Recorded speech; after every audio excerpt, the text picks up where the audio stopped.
मित्रांनो, आज आपण सगळे मिळून भूगोलातील एक अतिशय महत्त्वाचा, आधुनिक आणि थोडासा कुतूहल निर्माण करणारा विषय समजून घेणार आहोत. आजचा आपला विषय आहे दूरसंवेदनाची मूलभूत तत्वे, म्हणजेच फंडामेंटल्स ऑफ रिमोट सेन्सिंग. आज आपण खास करून 3 गोष्टी समजून घेणार आहोत. एक म्हणजे विद्युत चुंबकीय किरण EMR, दुसरे म्हणजे सेन्सर्स आणि तिसरे म्हणजे प्लॅटफॉर्म्स. नमस्कार, मी डॉक्टर एन सुरोसे, माननीय श्री अण्णासाहेब डांगे महाविद्यालय हातकणंगले. मित्र हो, पुढे जाण्याअगोदर असेच व्हिडिओ पाहण्यासाठी या चॅनलला सबस्क्राईब करा. मित्रांनो, आधी एक साधा प्रश्न विचारतो. आपण उपग्रह प्रतिमा पाहतो, हवामानाचा अंदाज पाहतो, शेतीतील पिकांची माहिती मिळवतो, पूर किंवा दुष्काळाची माहिती वेळेवर मिळते. हे सगळे प्रत्यक्ष जमिनीवर न जाता कसे शक्य होते? याचे सरळ उत्तर म्हणजे दूरसंवेदन. दूरसंवेदन म्हणजे काय? तर दूरसंवेदन म्हणजे पृथ्वीवरील कोणत्याही घटकाची माहिती थेट संपर्क न करता मिळवणे. म्हणजे आपण त्या ठिकाणी जात नाही, तरी सुद्धा त्या ठिकाणाची अचूक माहिती आपल्याला मिळते.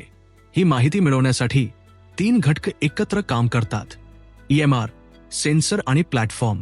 आता आपण हे 3ही घटक एक एक करून समजून घेऊया.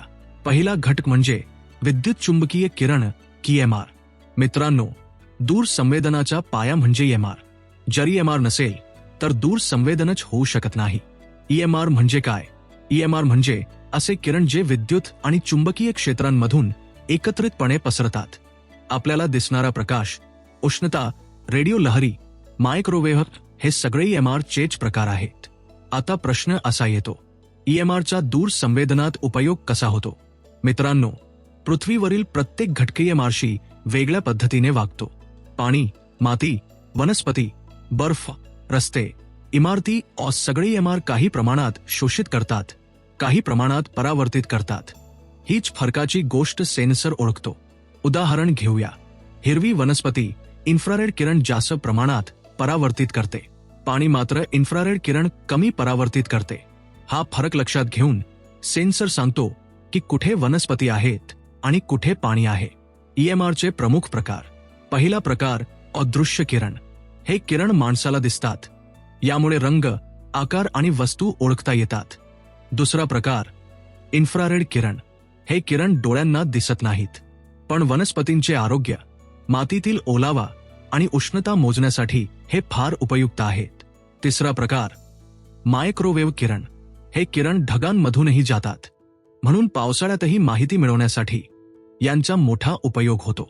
म्हणजे मित्रांनो, EMR हा दूरसंवेदनाचा आधार आहे. EMR शिवाय पुढची प्रक्रिया शक्यच नाही.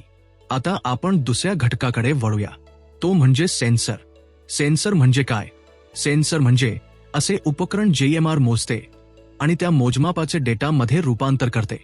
हा डेटा पुढे प्रतिमा किंवा नकाशा म्हणून आपल्याला मिळतो. मित्रांनो, सेन्सर म्हणजे डोळ्यांसारखे काम करणारे उपकरण आहे. फरक इतकाच की मानवी डोळे फक्त दृश्य किरण पाहू शकतात, पण सेन्सर इन्फ्रारेड, मायक्रोवेव्ह असे अनेक किरण मोजू शकतात. सेन्सरचे प्रकार. पहिला प्रकार पॅसिव्ह सेन्सर्स. हे सेन्सर स्वतः किरण सोडत नाहीत, ते सूर्यापासून किंवा नैसर्गिक स्रोतांकडून आलेले EMR मोजतात. उदा. लँडसॅट आणि सेंटिनेल उपग्रह. दुसरा प्रकार ऍक्टिव्ह सेन्सर्स. हे सेन्सर स्वतः EMR उत्सर्जित करतात. तो किरण जमिनीवर आदळतो, परत परावर्तित होतो आणि सेन्सर तो मोजतो. उदा. रडार आणि LiDAR. ऍक्टिव्ह सेन्सरचा मोठा फायदा असा की रात्री किंवा ढगाळ वातावरणातही माहिती मिळते. सेन्सरचे कार्य. सेन्सर EMRचे मापन करून रंग, चमक, तापमान आणि परावर्तनाचे गुणधर्म नोंदवतो. हा डेटा पुढे GIS मध्ये वापरला जातो, म्हणजे विश्लेषण, तुलना आणि निर्णय घेणे सोपे होते. आता तिसरा आणि महत्त्वाचा घटक म्हणजे प्लॅटफॉर्म. प्लॅटफॉर्म म्हणजे काय? ज्या ठिकाणी सेन्सर बसवलेले असतात त्याला प्लॅटफॉर्म म्हणतात. प्लॅटफॉर्मचे प्रकार. पहिला प्रकार कृत्रिम उपग्रह. हे उपग्रह पृथ्वीभोवती फिरतात. ते मोठ्या भूभागाची सतत माहिती गोळा करतात. उदा. IRS, लँडसॅट, Sentinel. दुसरा प्रकार हवाई प्लॅटफॉर्म. विमान किंवा हेलिकॉप्टरद्वारे माहिती गोळा केली जाते. हे मध्यम क्षेत्रासाठी उपयुक्त असतात. तिसरा प्रकार ड्रोन किंवा UAV. ड्रोन लहान क्षेत्रासाठी फार अचूक माहिती देतात. शेती, शहर सर्वेक्षण आणि आपत्ती व्यवस्थापनात यांचा मोठा उपयोग होतो. मित्रांनो, थोडक्यात सांगायचे झाले तर उपग्रह मोठ्या क्षेत्रासाठी, विमान मध्यम क्षेत्रासाठी आणि ड्रोन छोट्या पण अचूक निरीक्षणासाठी उपयोगी आहेत. मित्रांनो, EMR, सेन्सर आणि प्लॅटफॉर्म यांचा एकत्रित उपयोग म्हणजेच या तिन्ही गोष्टी एकत्र कशा काम करतात ते समजून घेऊया. प्रक्रिया साधी आहे. EMRचा स्रोत असतो, तो किरण पृथ्वीवर आदळतो. सेन्सर तो मोजतो. सेन्सर प्लॅटफॉर्मवर बसलेला असतो. डेटा गोळा होतो, प्रतिमा तयार होते आणि मग GIS किंवा रिमोट सेन्सिंग सॉफ्टवेअरमध्ये विश्लेषण होते. उदाहरण पाहूया. पर्जन्यमानाचे निरीक्षण करायचे आहे. इन्फ्रारेड सेन्सर वापरला जातो. सेंटिनेल उपग्रह डेटा गोळा करतो. डेटा डाउनलोड होतो आणि क्षेत्रानुसार पावसाचे विश्लेषण मिळते. यामुळे नैसर्गिक संसाधन व्यवस्थापन, शेती निरीक्षण, पर्यावरण अभ्यास, शहर नियोजन आणि आपत्ती व्यवस्थापन अधिक अचूक आणि जलद होते. मित्रांनो, आज आपण पाहिले की दूरसंवेदन हे फक्त तंत्रज्ञान नाही, तर निर्णय घेण्याचे एक प्रभावी साधन आहे.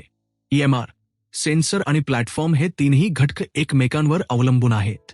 यापैकी एक जरी नसला तर संपूर्ण प्रक्रिया अपूर्ण राहते. आधुनिक भूगोल, पर्यावरण अभ्यास, शेती नियोजन आणि आपत्ती व्यवस्थापनात दूरसंवेदनाचा वापर अत्यावश्यक झाला आहे. म्हणूनच हा विषय नीट समजून घेणे आपल्या सर्वांसाठी खूप महत्त्वाचे आहे. धन्यवाद मित्रांनो. जर तुम्हाला व्हिडिओ आवडला असेल तर लाईक आणि शेअर करा आणि या चॅनेलला नक्कीच सबस्क्राईब करा.